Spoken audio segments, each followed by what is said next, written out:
Ça marche, oui. Quelques mots sur le DU. Alors, vous le savez, on vous l'a expliqué en introduction. À partir de janvier 2019, l'OREP va se délocaliser ici à La Roche-sur-Yon, et on le fera vraiment avec grand plaisir pour vous proposer le DU expert en gestion de patrimoine. Alors, quelques mots de l'OREP déjà, pour ceux qui ne nous connaissent pas. Notre métier, c'est la formation professionnelle en gestion de patrimoine. L'OREP, c'est une association universitaire qui a été fondée en 1995 par Jean Aulagnier. Dès le départ, on a été en partenariat avec l'Université d'Auvergne qui nous a permis de former les professionnels à des diplômes, et l'Université d'Auvergne délivre ces diplômes-là. Alors, je l'ai mis pour faire plaisir à Jean, puisque ceux qui le connaissent savent que de toute façon, il l'aurait dit comme ça, nous sommes la référence, j'ai toujours, on va dire, une des références nationales en matière de gestion de patrimoine. Il faut rester modeste parce qu'il y a évidemment de très bons concurrents sur le marché, mais on a la chance de jouir d'une notoriété importante. Et cette notoriété, elle est due à plusieurs facteurs, et notamment, c'est surtout notre historique et notre ancienneté qui fait que, parce qu'on existe depuis 25 ans, on a désormais une expérience quand même très forte qui nous a permis d'améliorer, de faire évoluer nos diplômes en fonction de vos besoins en tant que professionnels. Alors, simplement quelques chiffres. Alors, malgré les lunettes, très bien. 4 formations, 4 diplômes, effectivement, sont proposés à l'OREP. Alors, celui que nous allons délocaliser, c'est le diplôme principal, expert en gestion de patrimoine. Mais nous avons 3 autres diplômes de spécialité. Un DU dédié aux chefs d'entreprise, un autre DU dédié à la gestion internationale du patrimoine, et enfin, le petit dernier, le diplôme spécialisé dans la gestion du patrimoine des personnes vulnérables. Alors, un autre chiffre intéressant, c'est qu'on est délocalisé dans 5 villes en France. On est basé à Clermont-Ferrand, mais on s'est délocalisé très vite sur Aix-en-Provence et Lille, et puis ensuite Paris. Et la dernière ville, à partir de janvier, ça sera La Roche-sur-Yon. Alors, on a une autre force, c'est notre équipe pédagogique qui nous accompagne depuis plus de 20 ans. On a réussi aujourd'hui à rassembler 45 professionnels et spécialistes dans chacune de leur matière, et ce qui fait vraiment pour grande partie la notoriété de notre diplôme. Pour vous donner une idée du nombre de participants, cette année, en 2018, nous avons sur les 4 diplômes que nous proposons 515 étudiants inscrits à l'OREP, qui passeront donc les 4 diplômes que je vous ai cités, dont 350 candidats qui passeront le DU expert en gestion de patrimoine. Mais il faut bien dire, et là je rends hommage à tous ceux qui sont ici, que ce qui fait notre notoriété, c'est vraiment le réseau de nos diplômés. On a aujourd'hui plus de 7000 diplômés, et on a la chance d'avoir vraiment eu des gens de très grande qualité et qui nous suivent, qui continuent à nous suivre, et qui portent le message qu'on leur a enseigné avec beaucoup de bienveillance. Donc voilà, pour ceux qui resteront au cocktail, vous aurez aussi l'occasion de pouvoir discuter avec chacun d'entre eux. Voilà, 11 000 abonnés à notre newsletter, bon, ça c'est un détail, c'est surtout pour vous dire qu'elle est gratuite et que chaque semaine il y a des newsletters techniques un peu dans tous les domaines, et que vous pouvez bien sûr vous abonner si ça vous intéresse d'avoir cette information essentiellement juridique et fiscale. Alors, sur le DU en particulier, vous êtes venus aussi pour entendre parler de ce DU expert en gestion de patrimoine. Alors, on le propose en partenariat avec l'Université Clermont-Auvergne qui délivre les diplômes. Alors, il faut savoir que normalement, les candidats qui s'inscrivent viennent tous passer le diplôme à Clermont, mais à titre exceptionnel, et parce que l'ICES est une université, on est autorisé à délocaliser l'examen ici. Ça veut dire que pour ceux d'entre vous qui s'inscriront sur la session de La Roche-sur-Yon, l'examen se déroulera ici, en région, dans les locaux de l'ICES. Alors, cette formation, elle a pour ambition de permettre aux candidats d'avoir une vision globale de la gestion de patrimoine sous tous ses aspects. Et je crois que c'est ce qui en fait la richesse, c'est que non seulement on va vous parler de l'aspect économique du patrimoine, mais on va aussi vous parler de l'aspect civil, de l'aspect fiscal, de l'aspect social et de l'aspect comportemental. Et l'idée, c'est qu'à la fin, vous soyez capable de construire un audit global reprenant toutes ces matières et de proposer des préconisations aux clients en lien avec cet audit que vous aurez fait préalablement. Alors, ici, le lieu, ça sera ici, dans une des salles de cours, bien entendu. On espère avoir une promotion qui sera d'environ 30 participants. La durée, c'est 36 jours de formation qui se déroule de la manière suivante. C'est vraiment un diplôme qui est ouvert aux professionnels et donc adapté à vos contraintes professionnelles, bien entendu. Donc 3 à 4 jours par mois. On démarre en janvier 2019 et on termine en novembre 2019. Le coût est de 6 700 €. On n'est pas soumis à la TVA hein, et il y a des prises en charge bien sûr possibles via les organismes de prise en charge ou le CPF. Alors, un point important, c'est que bien sûr vous pouvez venir suivre ce diplôme simplement pour votre culture et améliorer et enrichir votre culture patrimoniale, mais vous pouvez aussi venir suivre ce diplôme parce que vous avez besoin d'un certain nombre de titres pour pouvoir exercer. Vous le savez, les conseillers patrimoniaux sont soumis de plus en plus à une certaine réglementation. Alors cette réglementation, eh ben, elle est, bien sûr, on la suit et on suit les exigences qui vous sont imposées. Donc notre diplôme est un diplôme qui est reconnu par l'État en tant que diplôme de niveau 1, c'est-à-dire un équivalent Bac plus 5, et il est inscrit au RNCP. Alors ça veut dire quoi?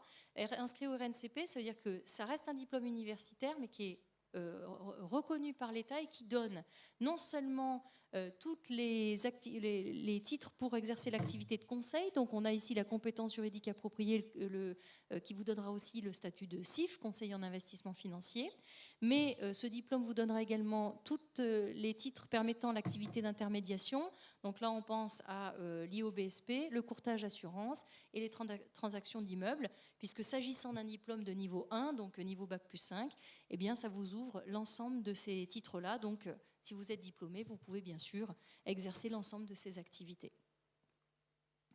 Alors, je vous l'ai dit, la chance que l'on a, c'est qu'on a une équipe pédagogique. Alors vous voyez ici les enseignants, pas toute l'équipe de l'OREP, mais les enseignants dédiés au DU, experts en gestion de patrimoine. Chaque année, on enrichit l'équipe. Alors, il y a quelques anciens, d'ailleurs, diplômés dans l'équipe. Et on a une très forte exigence dans la sélection de nos formateurs, dans la mesure où on a un petit peu d'universitaires et beaucoup de professionnels en activité, ce qui permet justement d'avoir et l'aspect théorique et la mise en pratique des techniques que l'on vous apprend. Alors voilà, on choisit des spécialistes, chacun spécialiste dans leur domaine. Et je crois que c'est vraiment ce qui fait la richesse et la qualité de l'enseignement à l'OREP. Et ce qui fait aussi cette richesse, c'est qu'on se connaît tous très bien et chacun sait ce que fait l'autre, et ce qui permet quand même d'avoir une fluidité très importante dans le déroulé des cours. Alors pour qui? On va faire simple, tous les professionnels de la gestion de patrimoine.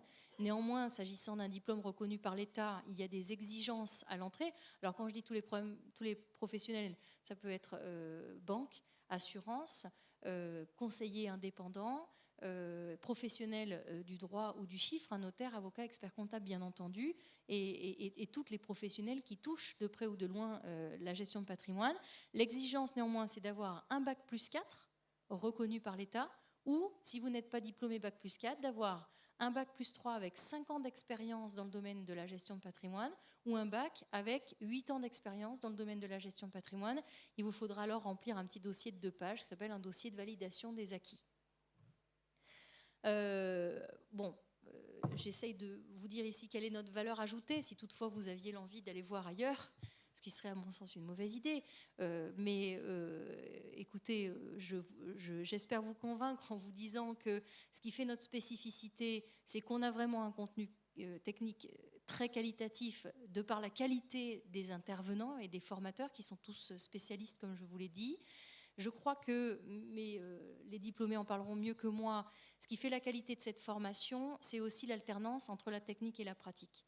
C'est-à-dire que le fait d'avoir des formateurs qui sont sur le terrain permettent vraiment de transformer l'essai et de vous montrer comment les techniques qu'on vous enseigne vont être mises en pratique derrière. Et je crois que c'est peut-être ce qui va faire la différence avec des diplômes qui seront davantage théoriques. Un autre point très important, c'est qu'on a une très forte exigence sur la qualité de la relation avec nos étudiants, qui sont des étudiants particuliers, parce que professionnels, mais on essaye d'instaurer vraiment un climat de bienveillance et de confiance, et je crois qu'on passe en général des moments assez agréables, sérieux, mais dans la bonne entente. Voilà.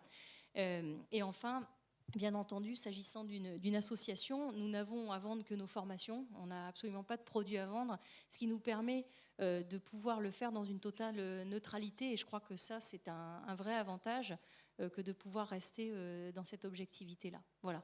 Alors, bon, je pense que le mieux, c'est d'écouter effectivement ceux qui sont passés par là. Donc, je vais vous laisser la parole. Bonsoir, Étienne Delarmina, avocat à Nantes. Je suis spécialement content d'intervenir parce que je suis à la fois ancienne étudiante de l'ICES, où je donne également des cours, et ancienne étudiante de l'OREP. Je vais faire juste 2 remarques et puis vous donner un exemple. La première remarque, c'est par rapport à l'ambiance et à l'état d'esprit.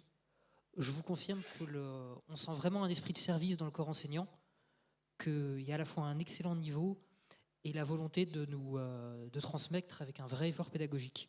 Et ça, c'est spécialement appréciable. Et forcément, ça s'est transmis dans l'ambiance entre étudiants.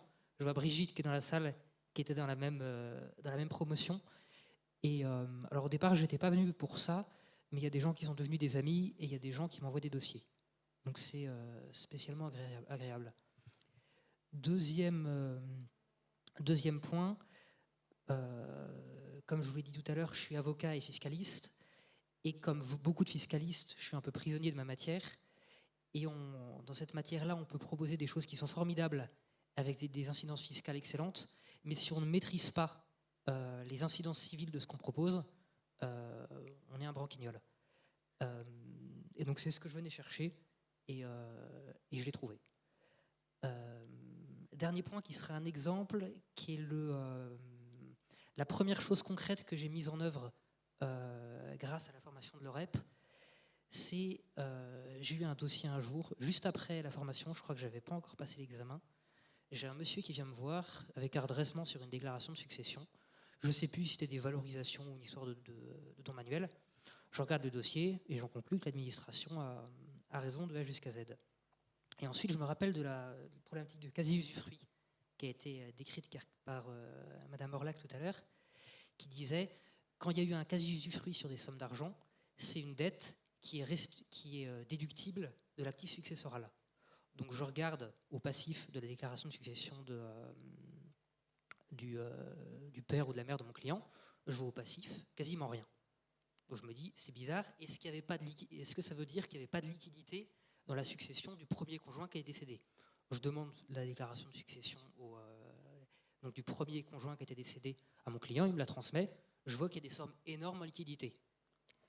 J'appelle l'inspecteur des impôts et je lui dis, cher monsieur, vous avez raison de A jusqu'à Z sur le problème que vous soulevez, sauf qu'il y a également une problématique qui fait que c'est vous qui nous devez de l'argent. Et donc c'est le seul contrôle fiscal de ma carrière où c'est l'administration fiscale qui a fait un chèque plutôt que le client qui a payé. Et ça grâce à l'OREP. Sinon, je le savais, mais j'avais pas du tout... non, je le savais pas en fait. Enfin bref, sinon je ne serais pas allé voir ce point-là. Voilà, merci. Bonsoir. Frédéric Martinet, donc je travaille pour le Crédit Mutuel Océan. Ça fait 20 ans que je suis au Crédit Mutuel Océan et je fais de la gestion de patrimoine depuis 18 mois à peu près. Précédemment, j'étais plutôt dans le management d'unités commerciales. Après Catherine Orlac, c'est difficile de vanter aussi bien le DU. Je peux juste parler de mon expérience. 18 ans de banque, je pensais savoir pas mal de choses. Grosse remise en cause la première journée de formation, je vous avoue. Là, je me suis dit, oups. Et puis, tout est devenu très naturel au fur et à mesure. C'est-à-dire que, bon, la qualité des enseignants, hein, convaincants et convaincus, ça, c'est une évidence. Je souhaite à tous ceux qui ne l'ont pas vu aussi de rencontrer Jean Olagny et de savoir qu'il est intéressant de posséder, ou à quoi sert de posséder si ce n'est de jouir. Cette phrase-là m'a marqué, c'était la première phrase que j'ai vue. Tout au long des formations, je trouvais, à chaque fois que je revenais dans le réseau donc, du Crédit Mutuel, je me retrouvais avec plus d'armes, plus de facilité, plus de savoir-faire, plus de savoir-être dans la définition de mes audits et de mes préconisations. J'avoue que les 2-3 premières sessions, je me suis dit ça part un petit peu dans tous les sens. Et puis, à partir de la 3e session, tous les enseignements, qu'ils soient civils, fiscaux, économiques, ont pris du sens. Et on a vu cette interactivité et puis cette opportunité de donner à nos clients le bon conseil en ayant défini le bon audit. Donc voilà ce que j'ai trouvé réellement. Alors, les enseignants à la qualité pédagogique, c'est une évidence. On se crée un réseau fabuleux, extraordinaire. Ça permet aussi cette activité qui est quand même très technique. Et ce type de formation permet de travailler avec des confrères notaires, comptables, experts ou juridiques d'une manière complètement libérée. Pourquoi ? Parce qu'on parle le même langage, le langage du client, le langage du service client. Et c'est ce que j'ai appris réellement dans cette formation-là. Donc, je l'ai fait l'an dernier. Je suis fraîchement diplômé, très content. Et pour vous dire une chose, c'est que je recommence en janvier un des autres diplômes. Donc, j'ai fait l'IPCE dès janvier prochain.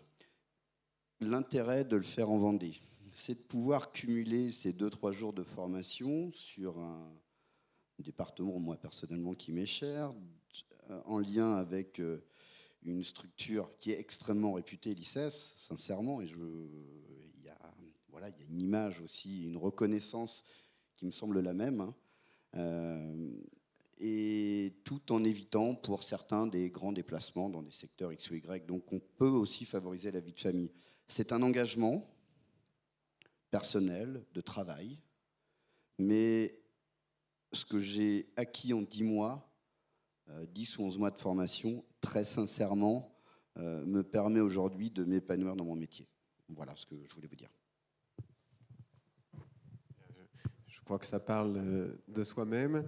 Je vous remercie vraiment très, très sincèrement de votre témoignage très clair, très pratique, du petit mot gentil pour l'ICES. Donc, je vous propose de terminer désormais par le cocktail là-haut. Et encore une fois, merci à Madame Orlac pour l'excellent topo.